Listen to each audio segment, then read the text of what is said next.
The engineers language channel में आपका स्वागत है। आज की इस वीडियो में हम आपको इस समपरिमाण दृश्य या आइसोमेट्रिक व्यू का फर्स्ट एंगल प्रोजेक्शन या प्रथम कोणीय प्रक्षेप बनाना सिखाएंगे। किसी भी ऑर्थोग्राफिक प्रोजेक्शन को बनाने से पहले सबसे पहले हमें इन संदर्भ रेखा और किसी एक बिंदु से ये ऊर्ध्वाधर रेखा खींचकर तैयार रखनी चाहिए। तत्पश्चात इस बिंदु से चारों दिशाओं में 10-10 एम की दूरी पर पहले से खींची गई रेखाओं के समांतर रेखाएं खींच लेनी चाहिए। जैसा कि आप सभी जानते होंगे, किसी भी ऑब्जेक्ट के प्रोजेक्शन में कुल मिलाकर 3 व्यूज़ प्राप्त होते हैं। एक फ्रंट व्यू, दूसरा साइड व्यू और तीसरा टॉप व्यू, जो कि इन चारों हिस्सों में से किन्हीं 3 हिस्सों में बनाए जाते हैं और एक हिस्सा रिक्त रह जाता है। तो आइए सबसे पहले ये ज्ञात कर लेते हैं कि फर्स्ट एंगल ऑर्थोग्राफिक प्रोजेक्शन में इस ऑब्जेक्ट का या आइसोमेट्रिक व्यू का फ्रंट व्यू, साइड व्यू तथा टॉप व्यू की स्थितियाँ इनमें कहाँ कहाँ होंगी। जैसा कि आपको ज्ञात ही होगा कि फर्स्ट एंगल प्रोजेक्शन में इस एक्स वाई रेखा के ऊपर वर्टिकल प्लेन स्थित होता है तथा इस संदर्भ रेखा या एक्स वाई रेखा के नीचे हॉरिजॉन्टल प्लेन स्थित होता है तथा वर्टिकल प्लेन पे ऑब्जेक्ट का फ्रंट व्यू मिलता है तथा हॉरिजॉन्टल प्लेन पर ऑब्जेक्ट का टॉप व्यू प्राप्त होता है। इससे स्पष्ट है कि इस ऑब्जेक्ट या आइसोमेट्रिक व्यू का फ्रंट व्यू इस रेखा के ऊपर की दिशा में तथा टॉप व्यू को इस रेखा के नीचे की दिशा में बनाएंगे। अब आते हैं इसके डायरेक्शन को देख लेते हैं। तो आप लोगों को यह भी पता होगा कि प्रथम कोणीय प्रक्षेप में वस्तु का प्रक्षेप वस्तु की देखी गई दिशा के विपरीत दिशा में मिलता है। अर्थात अगर इसका फ्रंट व्यू या एलिवेशन दाहिनी ओर से लिया जा रहा है तो इसके प्रक्षेप को हम बाईं ओर की दिशा में बनाएंगे। अर्थात हम फ्रंट व्यू को इस वाले हिस्से में ही बनाएंगे। जब फ्रंट व्यू यहाँ बन जाएगा तो साइड व्यू को इसके ठीक बगल में यहाँ पर तथा टॉप व्यू को फ्रंट व्यू के ठीक नीचे यहाँ बनाएंगे, क्योंकि हॉरिजॉन्टल प्लेन नीचे स्थित है। एलिवेशन, साइड व्यू तथा प्लान की स्थितियाँ ज्ञात हो जाने के बाद आइए हम यहाँ पर एक 45 डिग्री पर इंक्लाइंड रेखा को खींच लें। इसका यूज़ हम टॉप व्यू में प्राप्त प्रोजेक्शन को साइड व्यू में यूज़ करने के लिए करते हैं। तो यहाँ पर मैंने सेट स्क्वायर को सेट कर लिया है, जैसा कि आप देख पा रहे होंगे। तत्पश्चात हम थोड़ा सा इसको पीछे की तरफ स्लाइड करेंगे इस सेट स्क्वायर को, और यहाँ पर मध्य बिंदु से गुजरती हुई 45 पर डिग्री पर बनी रेखा को खींच लेंगे, क्योंकि ये एंगल 45 डिग्री का होगा। किसी भी प्रक्षेप को बनाते समय सबसे पहले हमें उसके फ्रंट व्यू को, तत्पश्चात टॉप व्यू को और बिल्कुल आखिरी में साइड व्यू को बनाना चाहिए। तो आइए सबसे पहले देख लेते हैं इसके फ्रंट व्यू में कौन कौन सी डायमेंशन और सतहें हमें दिखाई देंगी। तो जैसा कि आप देख पा रहे हैं कि फ्रंट व्यू इस दिशा से लिया जा रहा है। तो इस डायरेक्शन में ये पूरी लंबाई 75 मिलीमीटर और ये पूरी हाइट जो है 60 मिलीमीटर की ये दिखाई देगी। इनकी सतहों को बात करें तो सतहों में ये जो सर्कुलर पोर्शन है ये वाला दिखाई देगा। पीछे की जो त्रिभुजाकार टाइप की या चतुर्भुजाकार टाइप की सतह है वो दिखाई देगी। फिर ये स्पेस दिखाई देगा तथा ये स्लॉट बीच में कटा होने की वजह से इस डायरेक्शन से दिखेगा नहीं, तो इसके रेफरेंस में हम यहाँ पे हिडन लाइन यूज़ करेंगे, क्योंकि यहाँ पे ये वाली एज छिपी हुई है इस डायरेक्शन की तरफ से।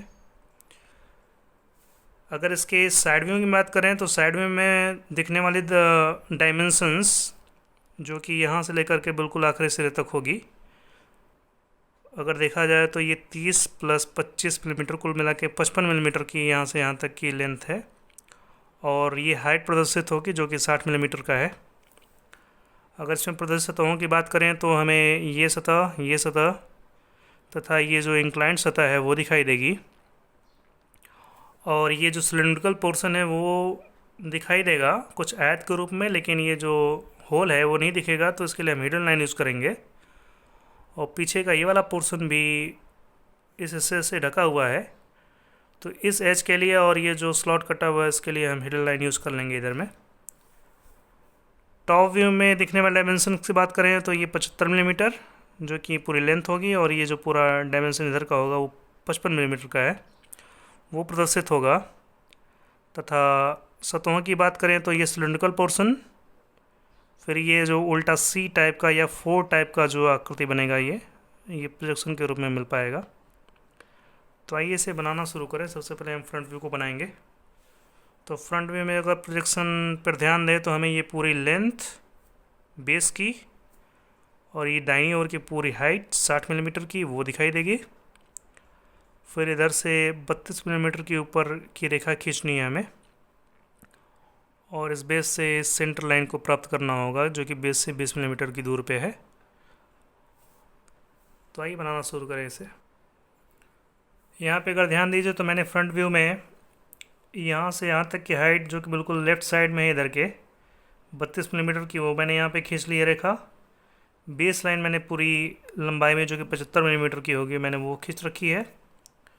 राइट साइड की पूरी हाइट ये वाली लाइन जो कि प्रोजेक्शन में मिलेगा ये मैंने खींचा है, और यहाँ से लेकर के यहाँ तक की दूरी 18 मिलीमीटर मैंने यहाँ पे खींच रखी है। आइए अब ड्राइंग को आगे बढ़ाते हैं। यहाँ से ड्राइंग जो बढ़ेगी आखिर यहाँ पे डाउनवर्ड्स नीचे रेखा खींचनी है।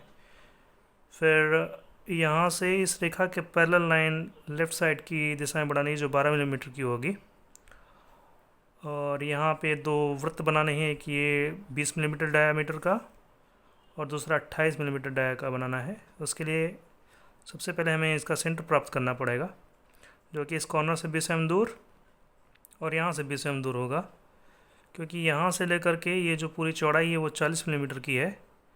तो सेंटर जो इसका मिलेगा यहाँ से 20 मिलीमीटर की दूर पे मिलेगा। तो उसको मैंने यहाँ पे मार्क कर रखा है पहले से। इस कॉर्नर से 20 मिलीमीटर इधर है। तो आइए यहाँ पे पहले सेंटर लाइन खींच लें जो कि कुछ इस प्रकार से खींचा जाएगा।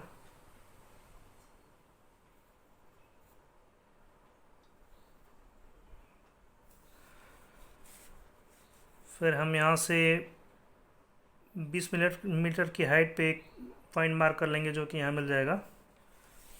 फिर हम इधर से एक सेंटर लाइन खींच लेंगे क्षैतिज दिशा में, ताकि हमें वृत्त का बनाने के लिए केंद्र मिल जाए। तो केंद्र पे हमेशा शॉर्ट डैश को खींचते हैं, फिर दोनों साइड में हम लॉन्ग डैश को खींच लेंगे कुछ इस प्रकार से। इस केंद्र बिंदु से ये 2 वृत्त खींचे जाने हैं। तो आइए पहले 20 मिलीमीटर डाया का वृत्त खींचें। इसके लिए हमें 10 मिलीमीटर का रेडियस भरना होगा चाप में, जो कि मैं यहाँ पे मैंने भर लिया है, जो कुछ इस प्रकार से आ रहा है। इस केंद्र से हम वृत्त को बना लेंगे।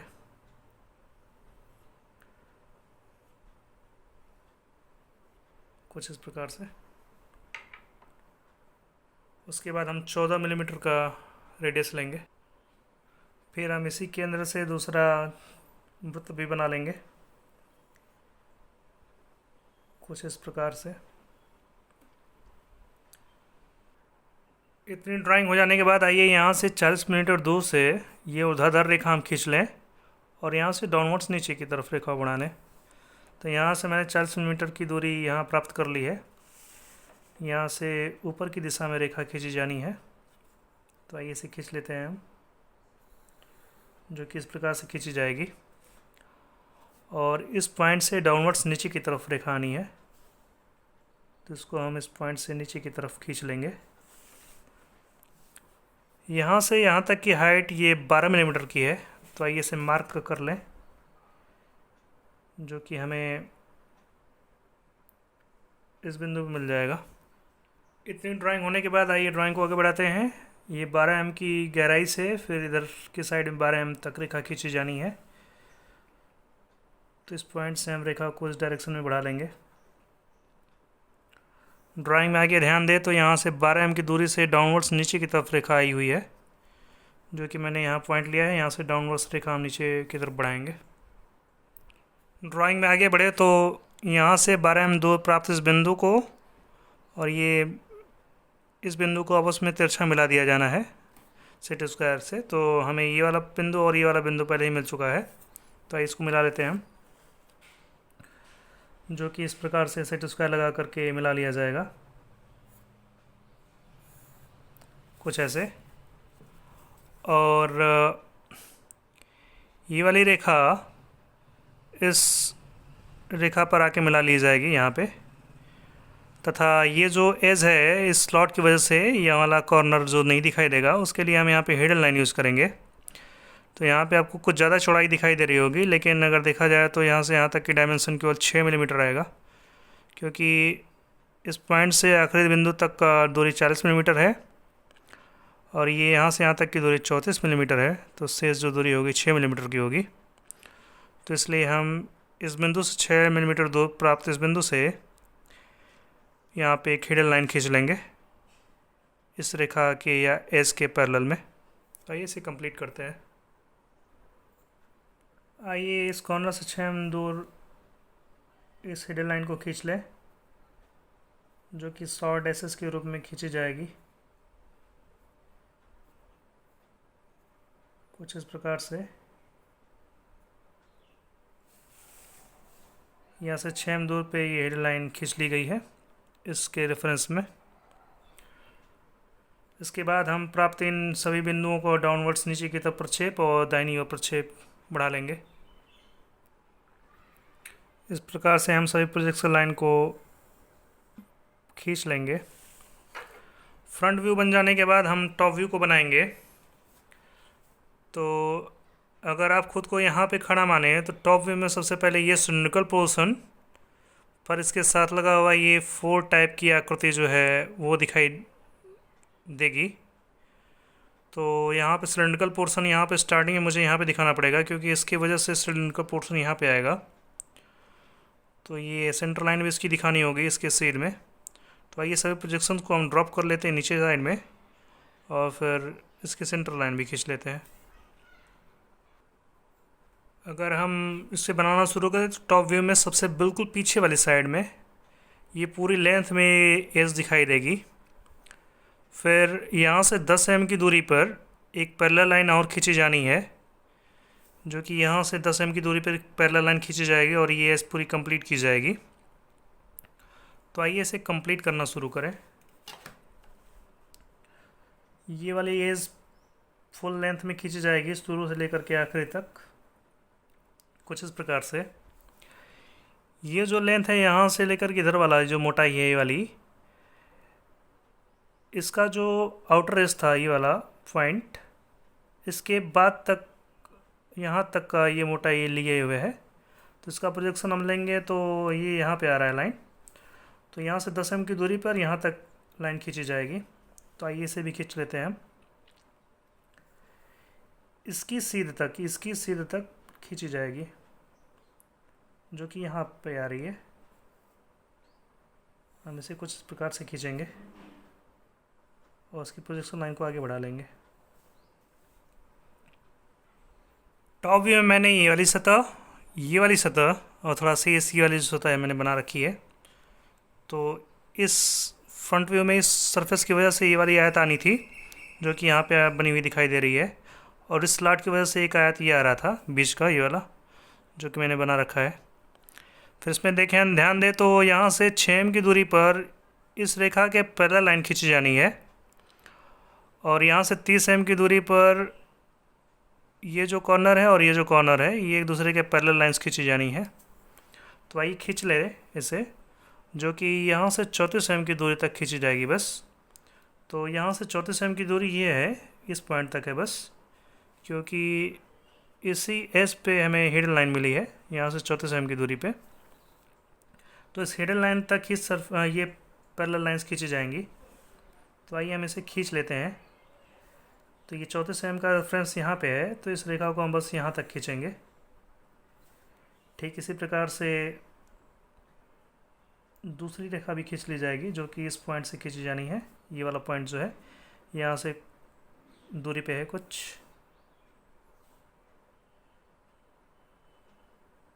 हम इसे खींचेंगे ऐसे।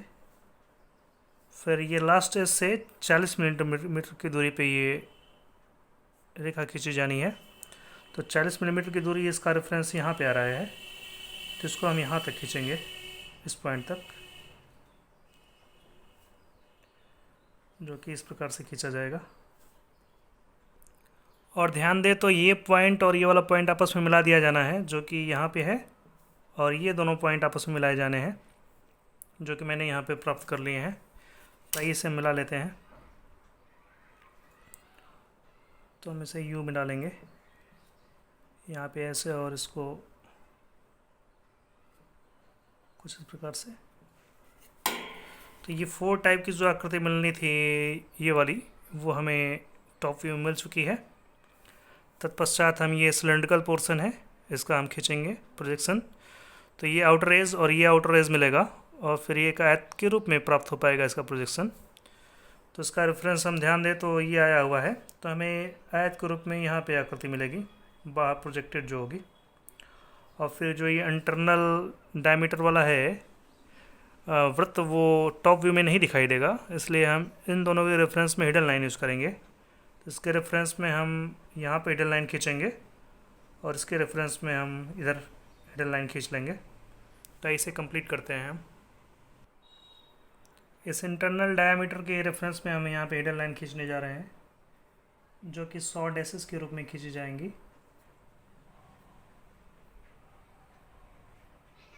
यहाँ पे, और फिर इसके रेफरेंस में हम खींच लेंगे, जिसका प्रोजेक्शन मैंने यहाँ पे पहले से प्राप्त कर रखा है, तो इसलिए मैं इसको रेंडमली खींच लूँगा।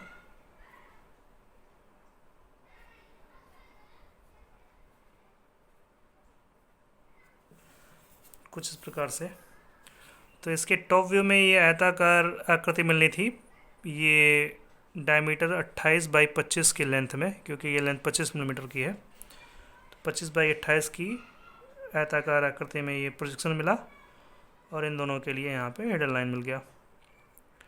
इस प्रकार से इसका टॉप व्यू कंप्लीट हुआ इस ऑब्जेक्ट का। यहाँ पे कुछ भी नहीं दिख रहा है, इसलिए ये खाली जगह रहेगी, और ये पोर्शन भी पूरा खाली रहेगा। आखिर में इन सभी प्रोजेक्शंस को हम यहाँ पे ड्रॉप करेंगे, फिर उसको अपवर्ड्स उठा लेंगे।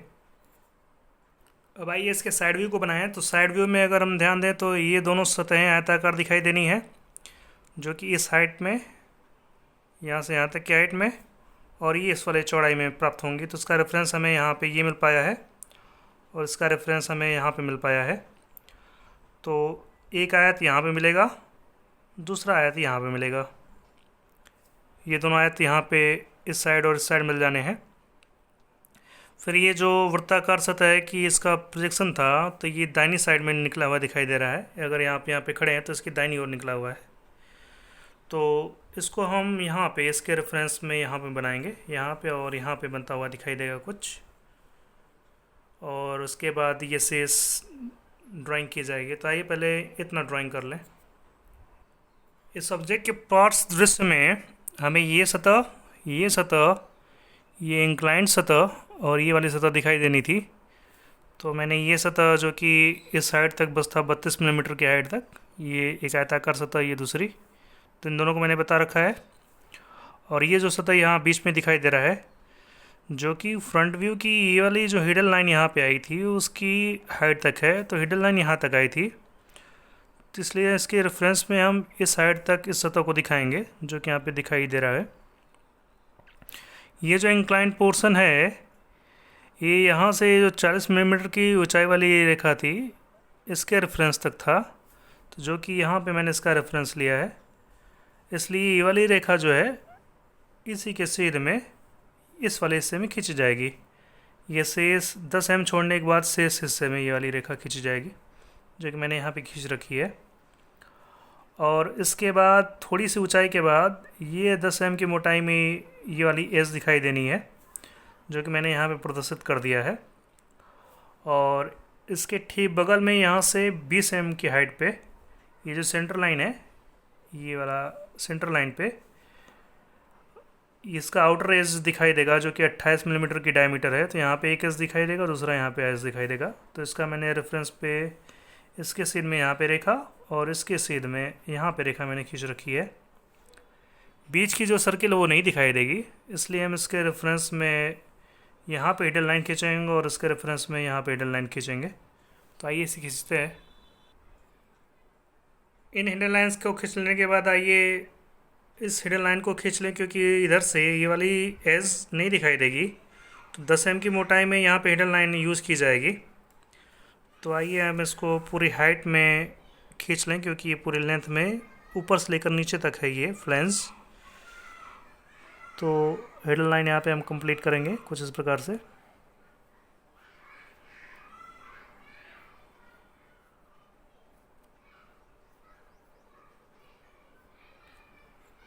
यहाँ पर ऐसे, और ये स्लॉट इतनी गहराई तक था जो कि ये भी प्रदर्शित नहीं होगा इधर से।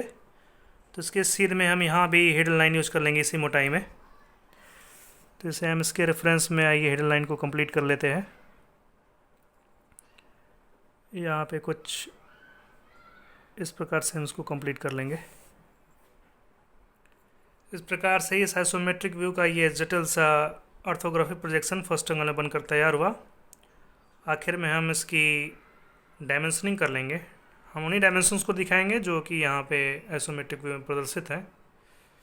तो आइए डायमेंशनिंग कर लें। यहाँ पर मैंने सभी डायमेंशन को प्रदर्शित कर लिया है। आइए देख लेते हैं कि कौन सा डायमेंशन मैंने कहाँ दिखाया है। तो फ्रंट व्यू में बात करें तो फ्रंट व्यू में मैंने ये डायमीटर छोटा वाला 20 मिलीमीटर का यहाँ पर प्रदर्शित किया है। ये सेंटर लाइन 20 मिलीमीटर पे यहाँ पर प्रदर्शित की गई है। ये जो हाइट यहाँ से यहाँ तक की थी 32 मिलीमीटर की, वो ये प्रदर्शित की गई है। और ये तीनों डायमेंशन 40, 12 और 18 के ये यहाँ पे प्रदर्शित कर दिए गए हैं। और ये जो गहराई थी 12 मिलीमीटर की, ये यहाँ दिखाई गई है। इसके टॉप व्यू में यहाँ पे ध्यान दें तो टॉप व्यू में ये 30/6/6 की डायमेंशन, 30/6/6 की डायमेंशन, और ये जो प्रोजेक्टेड पोर्शन था 25 मिलीमीटर का, वो यहाँ पे प्रदर्शित है। यहाँ से यहाँ तक की डायमेंशन जो ये वाली लाइन दिखाई दे रही है उसकी 34 मिलीमीटर की थी। आखिरी बिंदु से यहाँ तक की डायमेंशन 34 मिलीमीटर, और ये पूरी लेंथ 75 मिलीमीटर का था जो कि यहाँ पे प्रदर्शित है। तथा ये फ्लैंज की मोटाई 10 mm की थी जो कि यहाँ पर दिखा दी गई है। इस बाहरी वृत्त का जो डायमीटर था 28 मिलीमीटर था जो कि यहाँ पे दिखाया गया है, आउटर एजेस का डायमीटर। और आखिर में साइड व्यू में जो कि इसकी हाइट पूरी है 60 मिलीमीटर, वो यहाँ पे प्रदर्शित कर दी गई है। उम्मीद है कि आपको ये पूरा प्रोजेक्शन समझ में आया होगा। वीडियो पूरा देखने के लिए बहुत बहुत शुक्रिया।